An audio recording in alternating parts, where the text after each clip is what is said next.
আজি আমি পবিত্র দেবনাথ মাধবপুর উপজেলায় বিগত 5 বছর যাবৎ আমি দৈনিক আমার অভিযোগ পত্রিকার সাথে সংশ্লিষ্ট ছিলাম।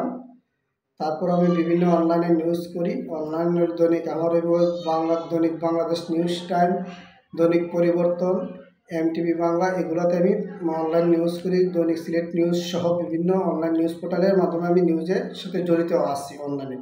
কিন্তু গত 10 নভেম্বর 2025 তারিখ সকাল আনুমানিক 11:30 আমি মাধবপুর উপজেলা বাগাসুরা ইউনিয়নের কালিকাপুর উচ্চ বিদ্যালয়ে স্কুলে যাই। যাওয়ার পর ভারপ্রাপ্ত প্রধান শিক্ষক হিসেবে দায়িত্বে যিনি আছেন মোসাম্মদ নাদিরা বেগম, উনি 2024 সালে 1 জানুয়ারি থেকে ভারপ্রাপ্ত দায়িত্বে আছেন। ওনার সাথে আমি কথা বলে জানতে পারি 2023 সালের ডিসেম্বর 31 তারিখ বিগত যে প্রধান শিক্ষক ছিলেন উনি অবসরে যাওয়ার পর থেকে উনি দায়িত্বে আছেন। তখন আমি ওনারা 2021-এর 13 অনুচ্ছেদ অনুযায়ী আমি জানতে চাই যে আপনি জানেন কি না যে ভারপ্রাপ্ত প্রধান শিক্ষক 6 মাসের বেশি থাকা যায় না, এই ব্যাপারে আপনি কোনো পূর্বে নিয়োগ দিচ্ছেন কি না।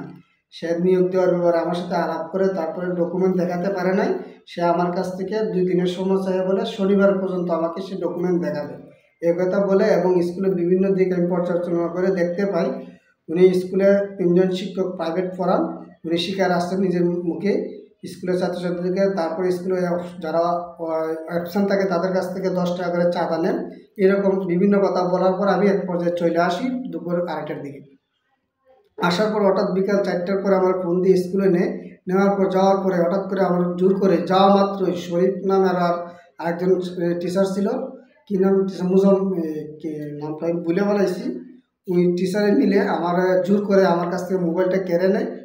শরীফ স্যার আর কেড়ে নেওয়ার পর লোক ছুটানোর জন্য আমার উপর আক্রমণ করে এবং মব সৃষ্টি করে জোরপূর্বক স্টাফ নামাতে সই নেওয়ার জন্য আমার বাধ্য করে এবং আমাকে বিভিন্ন হুমকি দুমকি দিয়ে চাঁদা দাবির প্রসঙ্গ তুলে আমাকে কাছ থেকে জুড়ে সই নিয়ে আমাকে আমার উপর মব সৃষ্টি করে তারা স্থানীয় লোকজন নিয়ে সেখানে আমার উপরে এই প্রভাব কাটিয়েছে।